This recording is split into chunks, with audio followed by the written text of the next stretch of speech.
What's up, everybody? My name is Tim Ruswick, and today we're talking about feedback, more specifically, why the things people say might not be the actual things you need to implement. And there are a couple pieces to this, so we're going to kind of dive into one little piece at a time and kind of round back to the main idea. But basically, I advocate a lot on the channel to get feedback, to have people test your game, to have people play through your game and give you feedback and all that stuff. And it's a really, really important part of the game development process because, like with music or something, you can create it and then people enjoy it or they don't. With all these other mediums, with art, you can create something and people like it or they don't. But with games, it's interactive. So not only do you have to kind of take that style, right? Like people like certain music styles, they like certain art styles.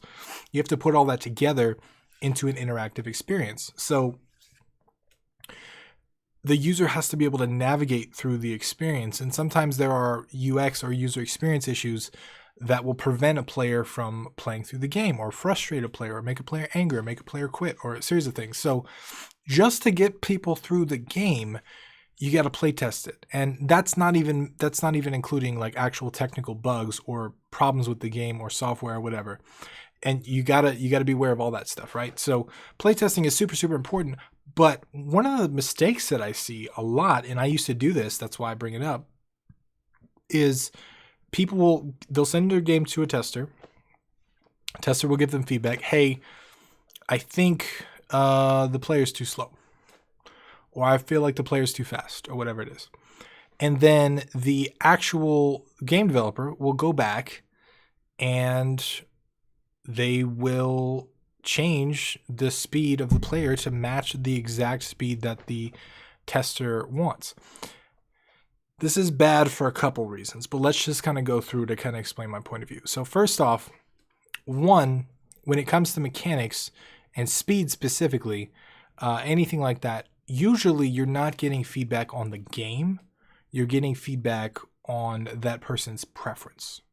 So that's important to know. Just keep that in mind. But two, when you get that kind of feedback, not always is that the actual feedback that you need to take. Sometimes that thing that they say is a symptom of a different problem. So a lot of times players can identify problems, but they can't identify proper solutions. And most of the time, gamers that test your game, they'll try and give you both. They'll try and give you the problem and the solution. And most developers get caught trying to implement the solutions that the testers give them. And that's not always a good idea. It can be sometimes, especially if you have technical, developers or on your testing team and that kind of thing. But most of the time, it's not a good idea. So I'll give you a perfect example. So my recent Ludum Dare game, Gnome Man's Land, it was about gnomes and heavy metal, and it was crazy and chaotic, and there's explosions everywhere and screen shake and giant mushroom stuff, and plants are exploding and dying and gnomes are yelling, and it's just a really crazy, chaotic game. And there's a little health bar at the bottom for the main gnome, and the objective is to get all of your little gnomes to the end safely. And I got a lot of feedback saying that people didn't know when they were dying. They didn't know why they were dying, or for whatever reason. And I didn't really know what that meant. And I was trying to figure this out. And I discovered a bug that would kill the player just immediately. Like it would just kill the player and boom. And like that was it. And so I fixed that and I sent it back out in the wild. And I got a couple people to test it again, and I got the same feedback. And I was like, what is going on here? I fixed the bug. Did I not fix the bug? Like, what? Maybe second guess my coding? Like, what's going on? Why are people still reporting this? And so I decided to hop in a couple Ludum Dare streamers and have them play my game. To maybe I could watch them like while I was sitting there, play through the game, and I could see like what was happening. And then I watched a streamer play my game, and they said, I don't understand why I'm dying. I don't understand why I died.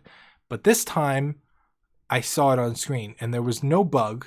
They died perfectly normal. They got hit by a seed, and everything was just like I just saw it happen. And so what I realized was the problem in their mind was that they just kept dying, right? The solution that they came up with was, you need to make it easier to hit. Like, I need to know when I get hit. I need to know, something needs to happen on screen, like the player needs to flash, or the screen needs to flash red, or something like that needs to happen so I know when I got hit. The funny thing was, all those things were already in the game.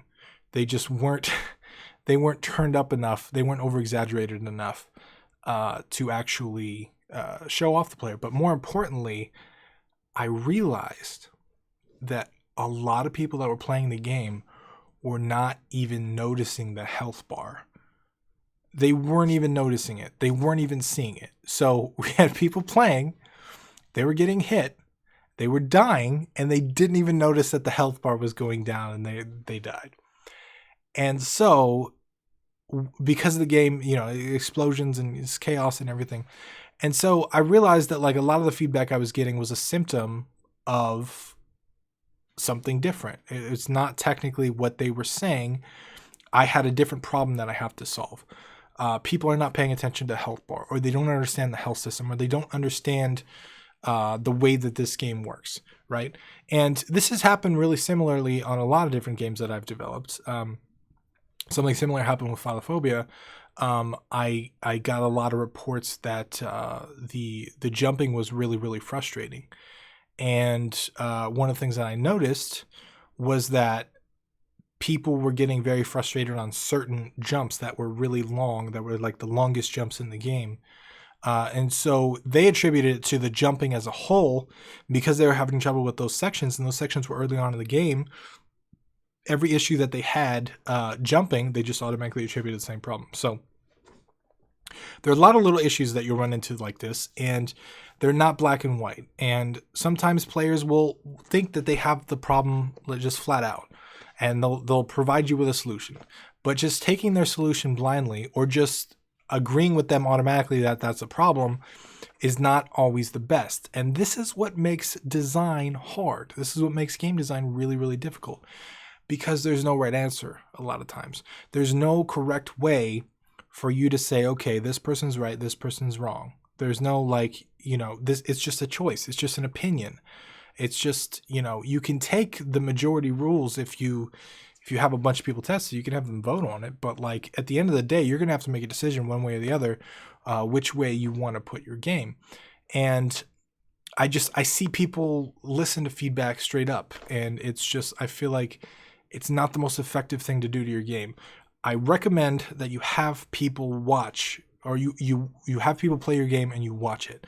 You don't interfere. You don't tell them what to do. You just watch them play your game. I've recommended this a couple times on videos.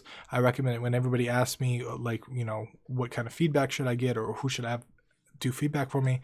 I feel like streamers are one of the most effective ways to do this if they're willing to play, especially for jam games or stuff like that. But just having friends or testers download OBS, which is a completely free software, they can record their screen and just send you the video.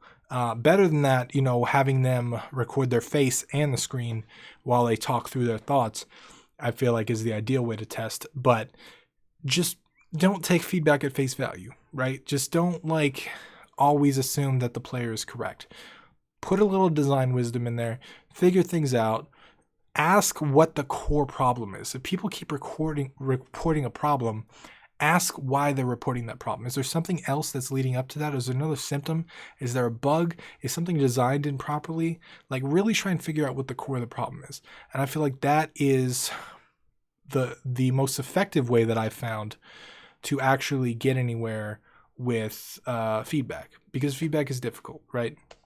So just to recap, sometimes players get it wrong. Sometimes players are reporting problems that are really just symptoms of another problem, a deeper problem, a design problem, a mechanic problem. Sometimes players get the problem right, but they get the solution wrong.